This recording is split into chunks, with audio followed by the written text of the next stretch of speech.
दुनिया में सबसे ज्यादा इंटेलिजेंट होते हैं वो ऐसे होते हैं कि कोई बस स्टैंड पे आए, अब जो आदमी उस चलती बस में आ जाओ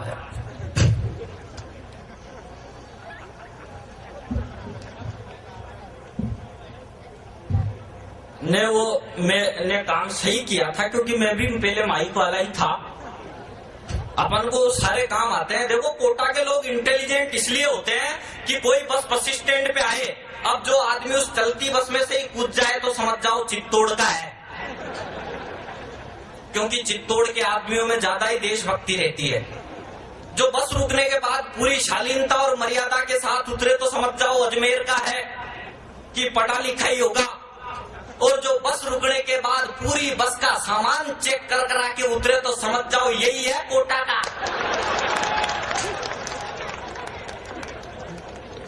सब ठीक ठाक हो जाएगा क्योंकि अपना अगला बटा तो फिर लिखे गया कि धीरे धीरे रे मना धीरे सब कुछ होए, धीरे धीरे तो अपन एक गए। ये धीरे का ही परिणाम था, और ना जल्दी में होते तो मंगल ग्रह पे प्लाट काट रहे होते। कुछ लोग इधर उधर खड़े हुए हैं, मेरा आपसे निवेदन है कि भगवान ने आपको खड़े रहने के लिए पैर दिए हैं तो टिक के लिए भी कुछ ना कुछ दिया ही होगा। मतलब क्या है कि खड़े खड़े तुम खड़े रहे तो खड़े नहीं रह पाएंगे, और ज्यादा देर खड़े रहे तो पग भारी हो जाएंगे, और पग भारी होना पुरुषों के लिए बिल्कुल भी अच्छा संकेत नहीं है। सब सही साट हो जाएगा, और इसलिए हो जाएगा देखो क्या है, अभी हम कार से आ रहे थे तो हमारी कार के आगे एक ट्रक जा रहा था, उस ट्रक के आगे आगे एक मुर्गी जा रही थी, मुर्गी के पीछे पीछे मुर्गा जा रहा था। इतने में वो मुर्गी ट्रक के नीचे आ गई तो ये धर्मेंद्र सोनी मुझसे बोले, देख सुरेश अलबेला वो मुर्गी मर गई। मैंने कहा धर्मेंद्र जी शुभ शुभ बोलो, ये कोटा की धरती है, यहाँ पर कोई मरता नहीं है, शहीद होता है। उस मुर्गी को देखो पट्टी जान पर खेलगी पर इज्जत पर आंच नहीं आनेगी।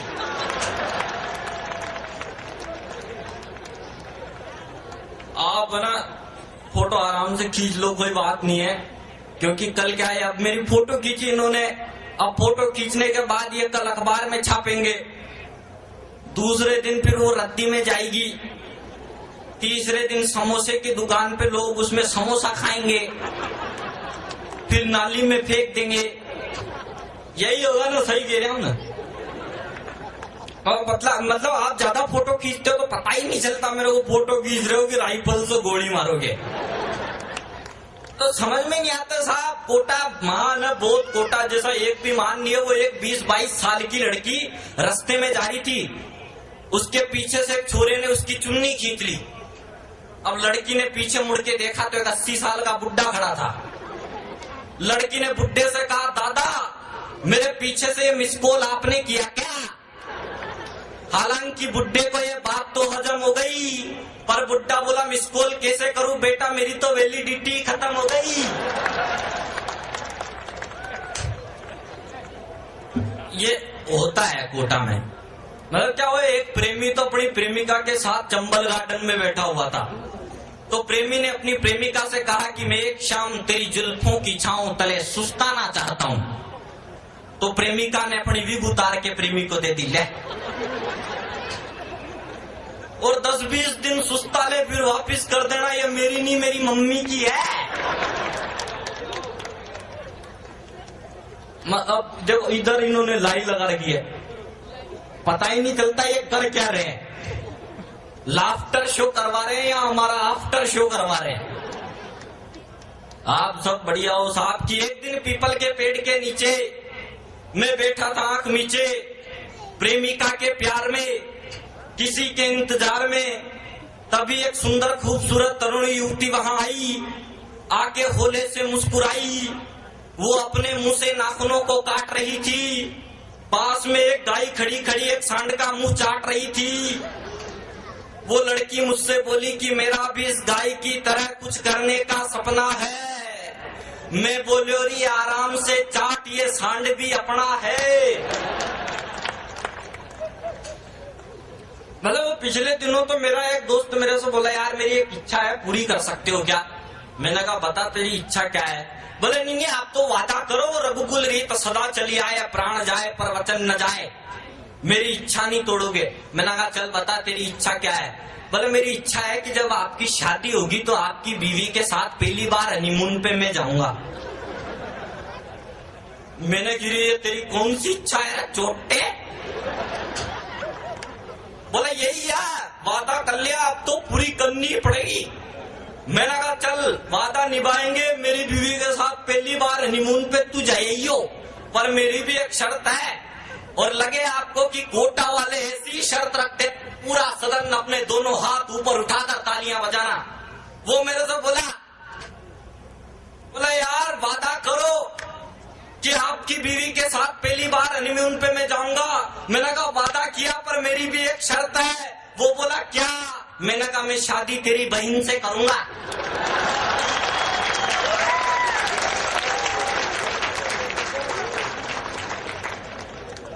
ये होता है सिस्टम।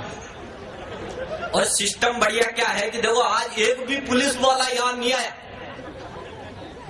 इतना बड़ा प्रोग्राम आया ही नहीं। मैं तो कहता हूं साहब कोटा की पुलिस हिंदुस्तान में सबसे सीधी पुलिस है। इतनी सीधी पुलिस दुनिया में कहीं भी नहीं मिलती। कोटा की पुलिस इतनी सीधी है, मनाही नहीं करती, जितना देते हैं उतना ही रख लेती है।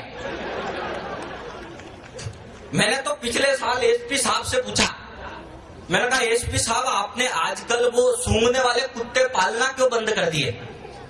बोले यार क्या करें। बोले नहीं यार सूंघने वाले कुत्ते तो होने चाहिए। बोले यार अपन क्या करें, जब भी चोर को पकड़ने भेजते तो पट्टे सूंघते सूंघते थाने में ही आ जाते थे। वरना तो क्या है देखो मैं तो कहता हूं पुलिस शक्ति स्त्रीलिंग है। क्योंकि आपने जिंदगी भर सुना होगा पुलिस आती है पुलिस जाती है। क्या आपने कभी ये सुना कि पुलिस आता है। अच्छा पुलिस माथे पे लगाती है टोपी, टोपी शब्द भी स्त्रीलिंग पुल्लिंग हो तो फिर टोपा लगाओ। पुलिस हाथ में रखती है लाठी, लाठी शब्द भी स्त्रीलिंग पुल्लिंग हो तो फिर लठ रखो। पुलिस जहां रहती है कोतवाड़ी, कोतवाड़ी शब्द भी स्त्रीलिंग पुल्लिंग हो तो कोतवाड़ा में जाके रहो। हालांकि ये और बात है कि मेरे पिताजी भी पुलिस विभाग में ही काम करते हैं, लेकिन मैं कहता हूं साहब कोटा ही नहीं, दिल्ली ही नहीं, मुंबई ही नहीं, बल्कि पूरे हिंदुस्तान की पुलिस स्त्रीलिंग है। अन्यथा जिस दिन इस देश की पुलिस पुल्लिंग हो जाए उस दिन कराची के किन 5 कुत्तों की हिम्मत है कि वो मुंबई में आकर बम विस्फोट कर दे।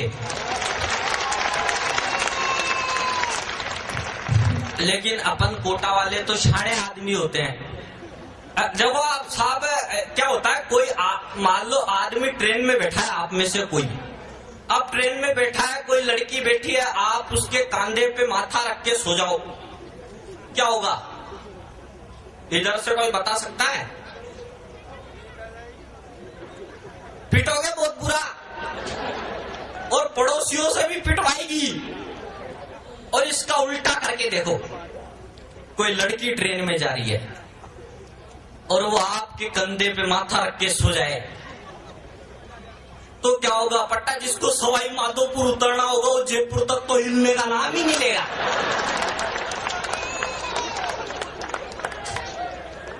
ये आपके कोर्स की बात थी।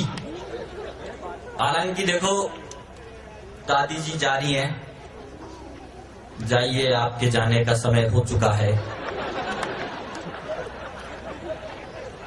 अरे घर जाने दो, आप गलती समझते हो क्या।